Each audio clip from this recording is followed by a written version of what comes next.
الحكيم رب اشرح لي صدري ويسر لي أمري واحلل عقدة من لساني يفقهوا قولي ربي زدنا علما وارزقنا فهما نوينا تعلم وتعليم وتذكر وتذكر ونفع والانتفاع والحمد والحث على تمسك بكتاب الله وسنة رسوله ودعاء إلى الهدى ودلالة على الخير اتباع وجه الله ومرضاته سبحانه وتعالى. Alhamdulillah, kita bersyukur kepada Allah Ta'ala.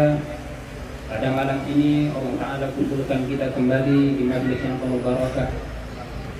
Salawat dan salam tidak lupa kita aturkan kepada junjungan kita Nabi Muhammad Sallallahu Alaihi Wasallam beserta seluruh sahabat, keluarga serta ahli warisnya sekalian, dan mudah-mudahan duduknya kita di majlis ini mendapatkan warisan daripada baginda Nabi Muhammad Sallallahu Alaihi Wasallam.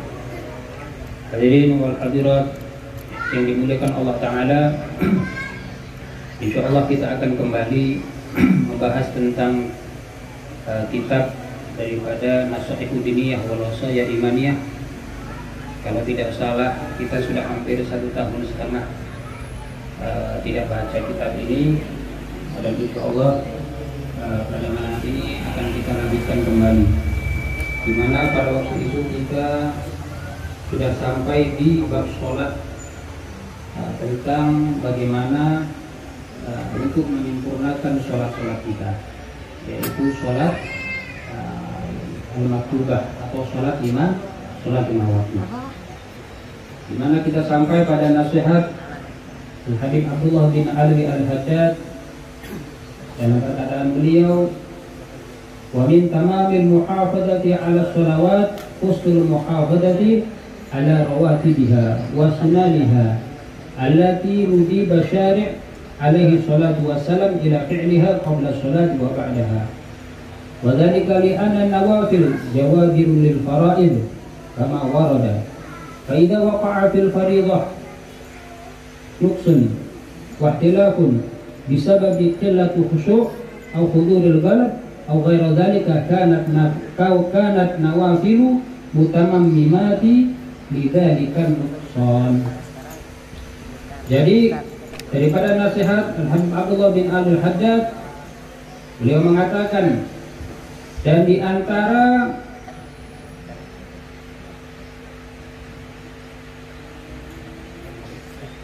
penyempurnaan daripada sholat yang 5 waktu itu, yaitu husnul muhafadzah ala rawatibiha, maka hendaknya kita itu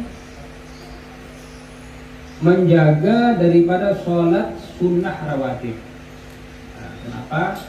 Karena biasanya kalau kita melaksanakan sholat, ya, khususnya sholat 5 waktu, biasanya kita ini lalai.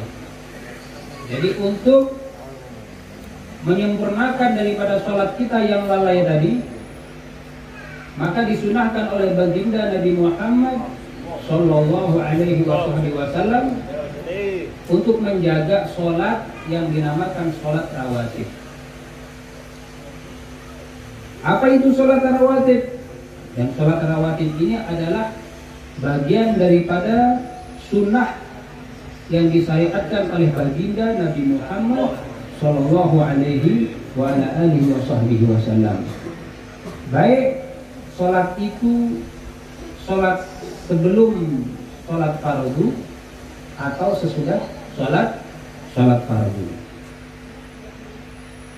Kenapa? Wa dzalika li anna nawafil jawabirun lil fara'id.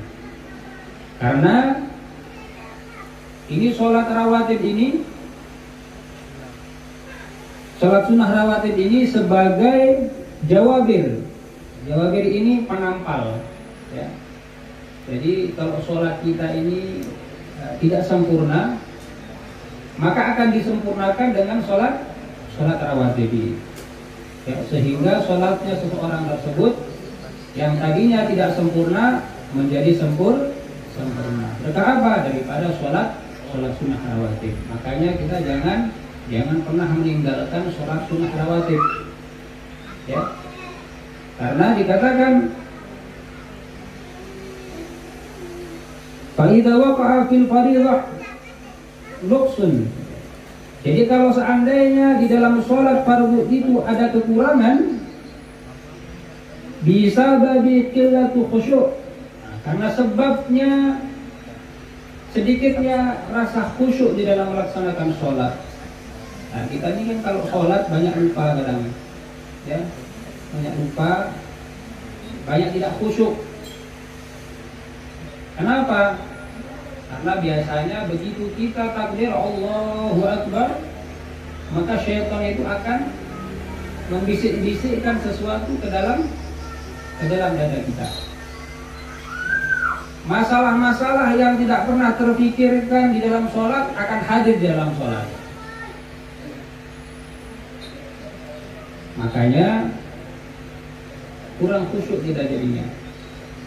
Karena sholat kita ini berbeda dengan sholatnya Nabi, dengan sholatnya sahabat. Ya. Kalau Nabi begitu sholat, sudah hatinya kepada Allah Subhanahu Wa Taala. Sedangkan kita, ya, sholat saja kita sudah mikir yang macam-macam. Tidak usah makmumnya, imamnya kadang begitu. Ya, lupa dan lain sebagainya.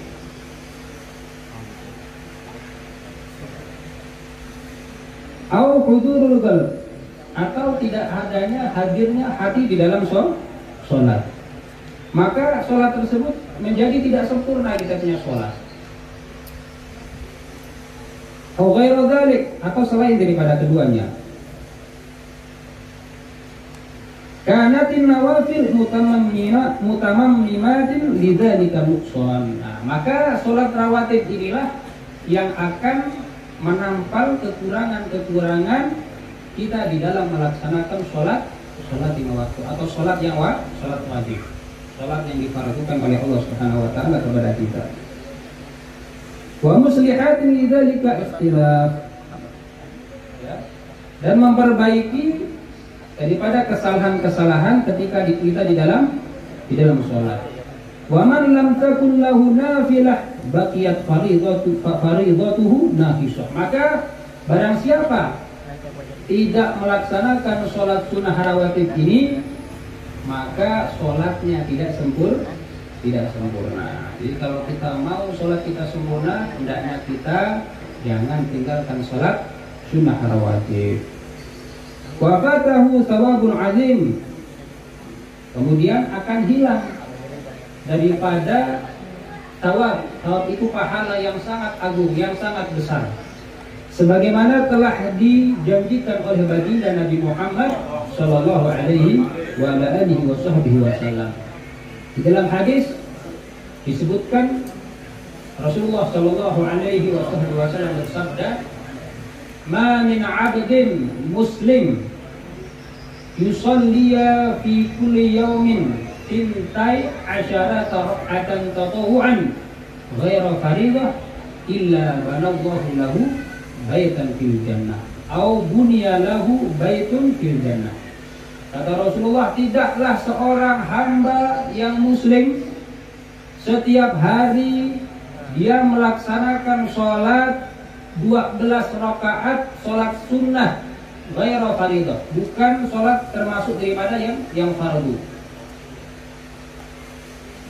Maka kata Rasulullah, illa banallahu lahu baitan fil jannah, maka Allah akan bangunkan untuk dirinya rumah di surga. Jadi kalau kita pengen punya rumah, maka jangan tinggalkan sholat rawatib. Au bunya lahu baitun fil jannah, atau dibangunkan baginya rumah di surga. Ini sebenarnya isyarat bahwasanya orang yang sholat fardu kemudian dia sholat rawatib, maka dia akan dimasukkan ke dalam surga. Nah, ini kita ini kan kadang sibuk nih mau buat rumah di dunia, ya, sibuk kita. Tapi buat rumah di akhirat kita lupa. Makanya ini kita dikasih kesempatan oleh Allah Subhanahu Wa Taala, dikasih kesempatan oleh baginda Nabi Muhammad Sallallahu Alaihi Wasallam untuk membangun rumah kita di surga. Dengan apa?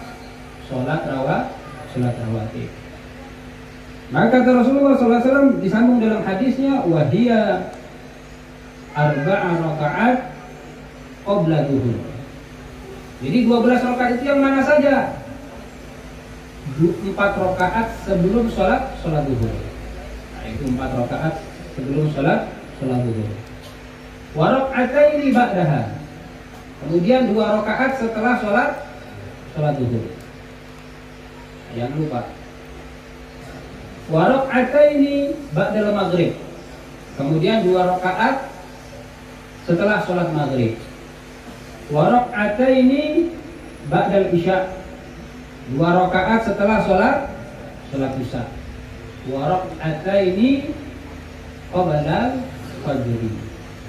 Dan 2 rakaat sebelum sholat subuh. Kata Rasulullah SAW, 2 rakaat sebelum sholat subuh khairun minad dunya wa ma fiha.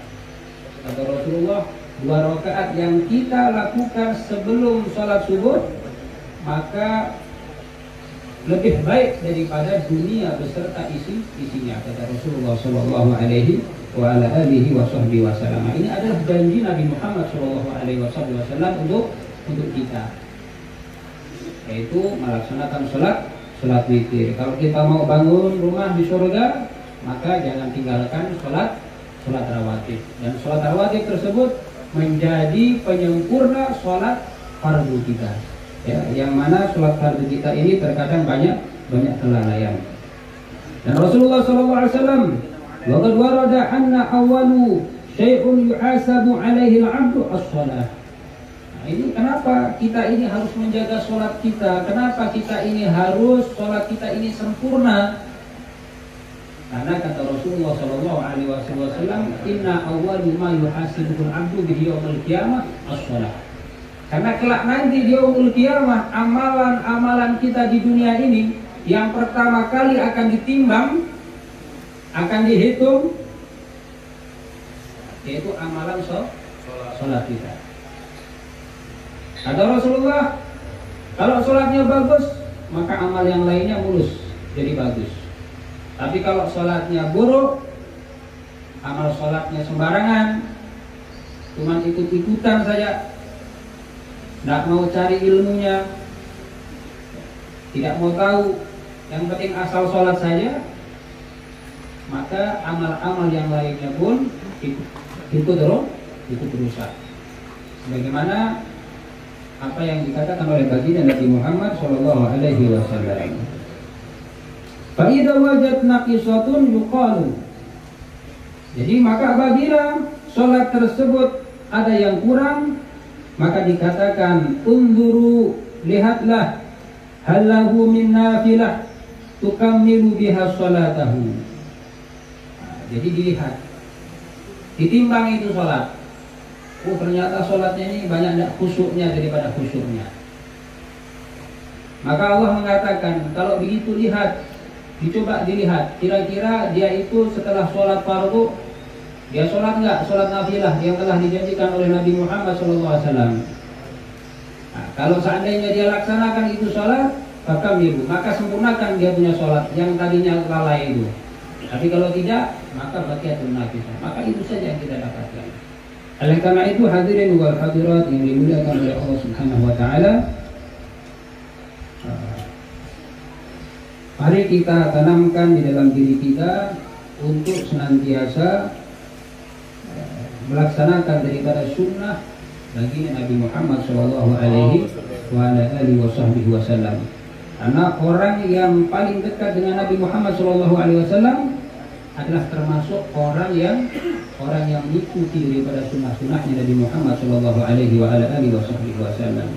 Mudah-mudahan kita semua diberikan oleh Allah Subhanahu Wa Taala taufik dan hidayah agar kita dapat melaksanakan semua perintah-perintah Allah Subhanahu Wa Taala dan dapat meninggalkan semua larangan-larangan Allah Subhanahu Wa Taala. Mungkin hanya ini yang dapat saya sampaikan, kurang dan lebihnya mohon maaf. Wallahul muwaffiq ila aqwamit thoriq. Assalamualaikum warahmatullahi wabarakatuh.